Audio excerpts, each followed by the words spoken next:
Stay with me, even if just for tonight. And in that moment, I knew nothing about my life would ever feel ordinary again. The evening began with rain, the kind that doesn't pour but lingers soft and steady, like it has something to say. The streets were almost empty, the world muffled beneath the rhythm of water against pavement. He ducked under the awning of a small, old bookstore, the kind of place most people walk past without noticing. The wooden sign above the door read faintly, Haven Books. He didn't know why he stopped there. Maybe it was the light, warm and golden against the grayness outside. Maybe it was the quiet, or maybe it was what waited inside. The bell over the door chimed softly as he stepped in. The scent of old paper and coffee filled the air, the comforting kind of smell that feels like memory. Behind the counter, arranging a small stack of novels, stood a woman. She looked up with a calm, composed smile that didn't need effort to be kind. She was around 40, maybe 41, with long black hair loosely tied back, soft laugh lines tracing the corners of her mouth, and a quiet grace in how she moved. He nodded a polite greeting, brushing raindrops off his jacket. "Rough weather to be out," she said, her voice low and even, a voice that sounded like it could steady a storm. "Yeah," he replied, unsure why his chest felt lighter just hearing her speak. She offered a small cup of tea. "House rule for first-time visitors," she said with a faint smile. He accepted, and for a moment, the sound of the rain faded into the background. They talked briefly about the weather, the store, the smell of books that feels like home. She spoke with a kind of calm that only people who've known loss learn to master. He noticed how she paused between sentences, how her eyes drifted to the window as if watching something far away. Not outside, but inside herself. He didn't ask why. He just listened. When the rain grew heavier, she suggested he stay until it softened. So he lingered, tracing his fingers along spines of old books, pretending to read, but really just watching her. She had that rare kind of beauty that doesn't fight for attention. It just is. The small gestures, tucking a strand of hair behind her ear, wiping her hands on a linen cloth, smiling absently at nothing, carried a quiet magnetism that made time feel slower. When the rain finally began to ease, he stood reluctantly, setting the empty cup on the counter. "Thank you," he said. "For the tea?" she asked with a light laugh. "For the company," he answered before thinking. Her expression softened, surprise, then something gentler. "Come by again," she said. "The rain seems to like you." He smiled, stepping out into the cool evening. The rain had stopped, but something else had begun. Something small, unspoken, yet impossible to ignore. As he walked away, he realized he couldn't stop replaying the sound of her voice, that single sentence looping in his mind. Come by again. He knew he would. He told himself it was just curiosity. That's why he came back to the bookstore 2 days later. But when he reached the corner of the street, and that small wooden sign came into view again, Haven Books, he knew it wasn't curiosity at all. It was something else. Something quiet, persistent, and entirely new. The bell chimed softly as he stepped in. The smell was the same, paper, coffee, and faint traces of rain that always seemed to linger here. She was behind the counter again, reading this time. Her glasses rested low on her nose, her hair loose today, falling in gentle waves that caught the soft light. When she looked up and saw him, her smile appeared, not surprised, but as if she had expected him. "You came back," she said simply, closing her book. "I did," he replied. "Guess the rain told me to." She laughed softly, the kind of laugh that makes a quiet room feel alive. "Then I suppose I should thank the weather." He helped her move a few boxes of books that had been delivered that morning. She insisted she could handle it, but he noticed the slight strain in her wrist, the careful way she avoided lifting too much. "You really don't have to," she began. "I want to," he interrupted gently, and she let him. They worked together in companionable silence. Every once in a while, their hands brushed as they reached for the same stack, and each time, neither of them pulled away too quickly. The air between them wasn't charged in an obvious way. It was subtle, unspoken, like the space between two notes of a soft song. When they were done, she poured tea again. This time, She joined him at the small wooden table near the window. The rain had started once more, thin and delicate. "You like storms?" he asked. "Not storms," she said, stirring her cup. "Just the kind of rain that asks you to slow down. It reminds me that silence doesn't have to be lonely." He watched her as she spoke, the way her gaze softened when she talked about solitude, how her fingers circled the rim of the cup absent-mindedly. "You sound like someone who's learned that the hard way," he said quietly. She looked at him for a long moment, eyes thoughtful. "Maybe I have." Then, with a small smile, she changed the subject, asked about his work, his family, his favorite books. The conversation drifted easily, laughter weaving through stories. As the sky darkened, neither of them mentioned the time. The shop had closed hours ago, but the lamps still glowed warm. He didn't want to leave, and she didn't ask him to. When he finally stood to go, she reached out instinctively, just a touch to his sleeve, light as breath. "It's late," she said softly. "Be careful on your way home." That simple touch stayed with him all night.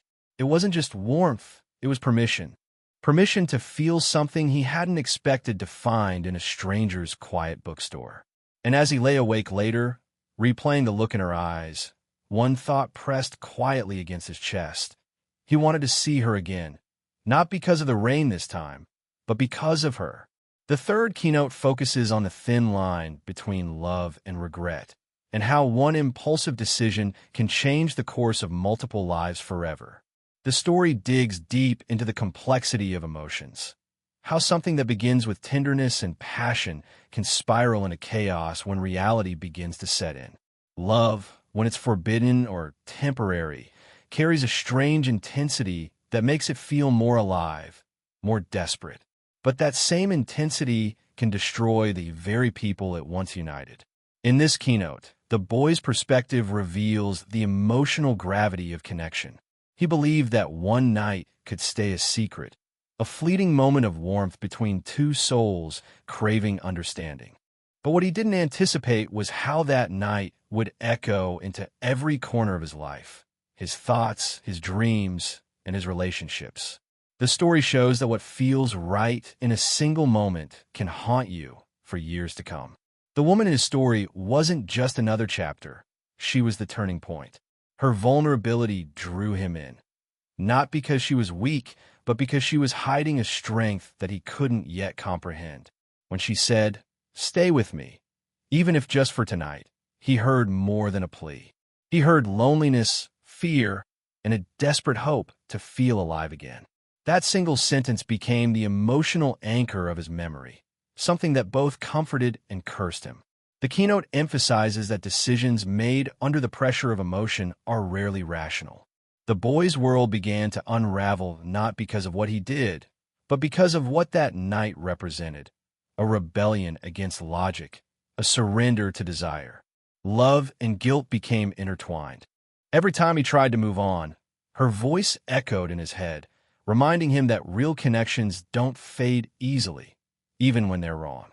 As the story unfolds, the audience begins to see that regret doesn't erase love. It coexists with it. The two emotions feed off each other, creating an emotional paradox that feels both beautiful and unbearable. The boy doesn't regret feeling love. He regrets the consequences it carried. He learns that sometimes the hardest part of growing up isn't losing people. It's learning to live with the memories of what you shared and what you destroyed. This keynote also explores silence, how unspoken words can carry as much weight as confessions. The night they shared wasn't just about passion. It was about the comfort of being seen, even if just for a moment. Yet, in the morning, silence took over.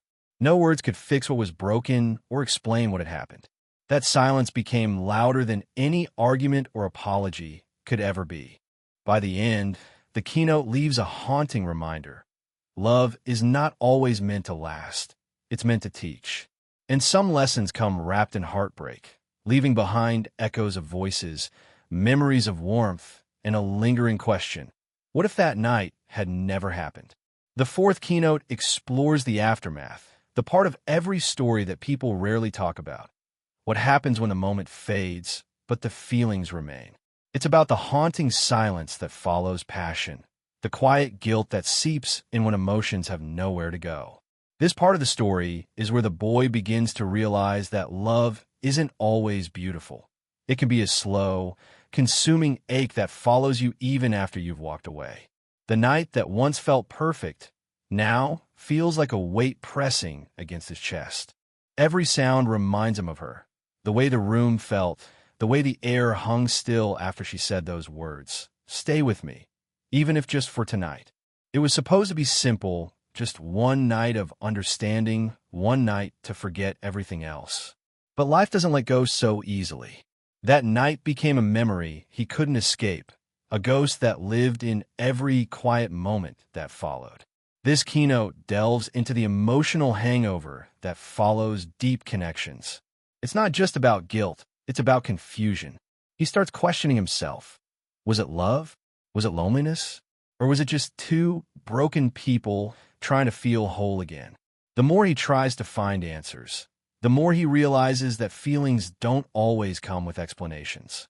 Some things are meant to be felt, not understood. Days turn into weeks, and the distance between them grows, but her presence doesn't fade. He catches glimpses of her everywhere, in strangers, in memories, in dreams. Every time he closes his eyes, he sees the way she looked that night, half in shadow, half in light, like a moment caught between sin and salvation. The more he tries to move forward, the more his past pulls him back. This keynote captures the emotional conflict between wanting to forget and being terrified to lose what's left. He knows it can't happen again, but he also knows he doesn't want it to end like this. Unfinished, unresolved, unspoken. There's a kind of pain that comes from silence, and it's worse than anger or loss. It's the pain of not knowing what could have been. In this chapter of the story, the boy begins to understand that love, especially forbidden love, isn't just about moments. It's about consequences. What he thought was a secret begins to leave traces. People notice the changes, the distraction in his voice, the distance in his eyes. He realizes that emotional scars are harder to hide than physical ones. By the end of this keynote, he stands at a crossroads. One path leads to truth, the other to pretending nothing ever happened. Either way, something inside him has changed forever. The night that once felt like an escape has become a mirror reflecting everything he's tried to run from. The fourth keynote ends with a quiet, lingering truth. You can walk away from a place, but never from what you felt there. Some memories aren't meant to fade. They're meant to remind you of who you were when you lost control. The fifth keynote marks the emotional reckoning, the moment when suppressed feelings finally rise to the surface, demanding to be faced. Time has passed since that night, but neither of them has truly moved on. What began as a fleeting encounter, meant to be forgotten, has instead grown into something that lingers in the corners of their lives like unfinished music, a song that refuses to end. The boy finds himself drawn back to her world, not by choice but by gravity. Every time he passes by the cafe where they once sat, every time the air smells like rain, he feels her again. The memory isn't fading, it's deepening. And that realization terrifies him. He starts to understand that what they shared wasn't an accident. It was something real, something that defied reason. Meanwhile, she has tried to rebuild her composure. On the surface, she appears calm, collected, and untouchable. But inside, she's fighting her own quiet storm. Nights are the hardest, when the world goes still and every thought echoes louder. She replays his laughter, his hesitant smile, the way he looked at her as if he was seeing something he wasn't supposed to. It's in those moments that her guard slips, and she whispers to herself the same words she once said aloud. Stay with me, even if just for tonight.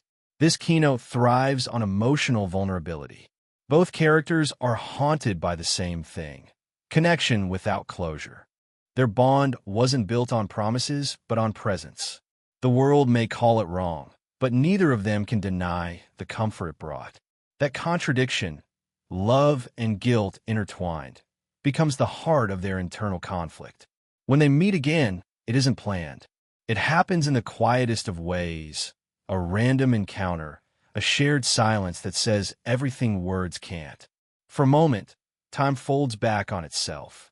He notices the faint sadness in her eyes, the exhaustion of someone who's been pretending to be fine for far too long.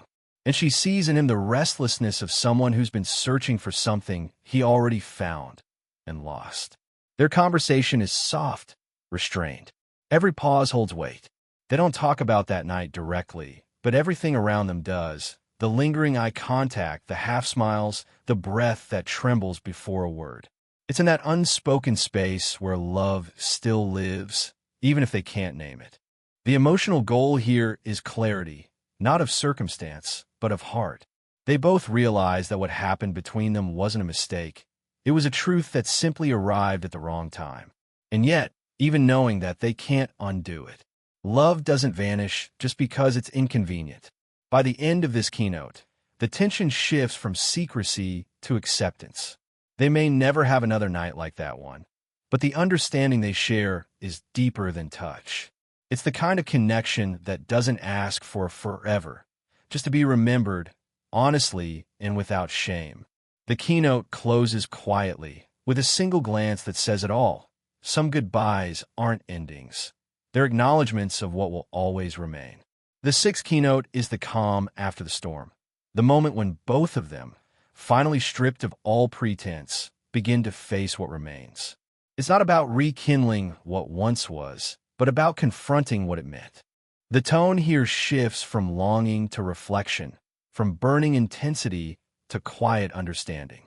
Days have stretched into weeks since their last encounter. Life has resumed its rhythm. Work, routines, polite conversations. But something has fundamentally changed inside both of them. For the young man, everything now feels tinted with the memory of her. The way she spoke softly when the world was loud.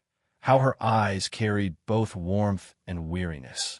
He realizes he's learned something profound from her. That love isn't always about possession. Sometimes it's about awakening. She, too, feels the echoes of that truth. There's a new stillness in her, not the kind that comes from emptiness, but from acceptance.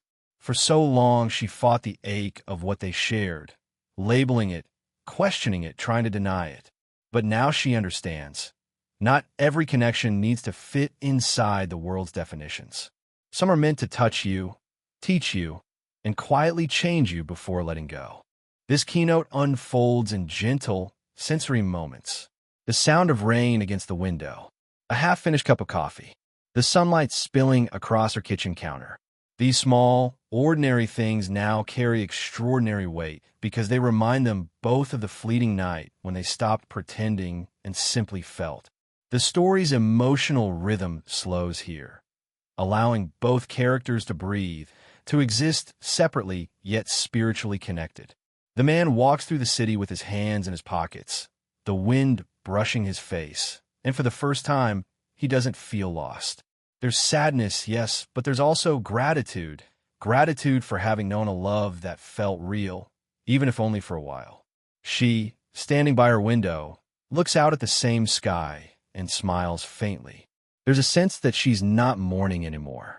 She's cherishing, because she knows that what they shared wasn't wrong. It was simply rare. And rare things aren't meant to last. They're meant to leave an imprint. In a moment of quiet symbolism, she opens her journal and writes a single line. Love doesn't always ask to stay. Sometimes it just asks to be seen. It's a release, the kind that comes not from forgetting, but from finally understanding.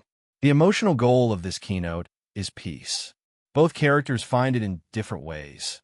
He through growth, she through acceptance. Their story no longer feels forbidden or tragic. It feels human, beautifully, painfully, tenderly human. By the end of this part, the audience should feel a soft ache, the kind that doesn't demand resolution but honors the journey. Their hearts are no longer colliding. They're aligned, quietly beating in the same rhythm across the distance. The final image is simple yet powerful. He looks up at the sky, whispers her name under his breath, and somewhere, miles away, she feels it. A silent acknowledgement of a love that existed fully, even if only for a moment in time. The seventh and final keynote is not about longing anymore. It's about quiet acceptance and emotional transcendence.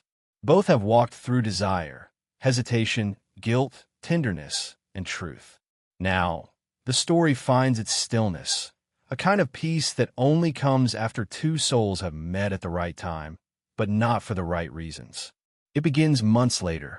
The seasons have shifted. The air carries the scent of early spring. Life has moved forward, as it always does. The young man is sitting in a park, watching people pass by, couples holding hands, children laughing, the distant hum of the world continuing. He feels a lightness he hasn't felt in a long time. The ache of what once was has softened into something beautiful, memory. For the first time, he doesn't replay the night they shared or the words she whispered.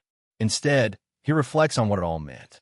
That night, her trembling voice, the way the room seemed to breathe with them, wasn't about breaking rules or crossing lines.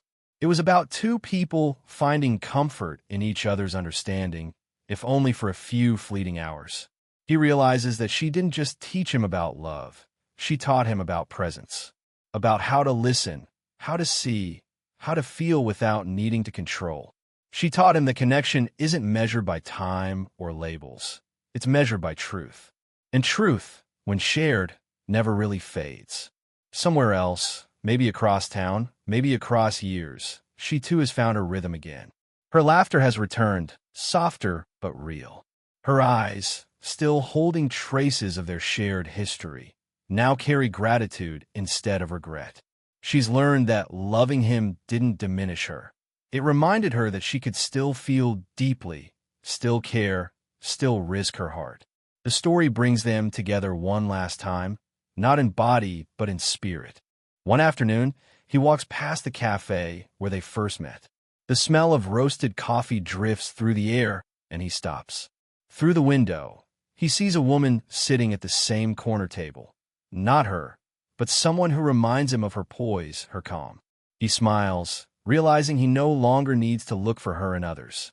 She'll always be there, in the rhythm of his breath, in the warmth of quiet moments. He takes out his phone, scrolls to her old message, "Stay with me, even if just for tonight." His thumb hovers for a moment before he locks the screen, puts the phone away, and whispers under his breath, "Thank you." The emotional resolution is clear. Love, in its purest form, doesn't demand permanence. It asks to be felt, honored, remembered. What they shared has transformed from longing to legacy. The story closes with a visual of him walking into the soft light of late afternoon. No music swells, no grand gestures, just peace. The kind that comes when two souls meet, change each other, and let go with love instead of sorrow. Because sometimes the most powerful love stories don't end with forever. They end with understanding.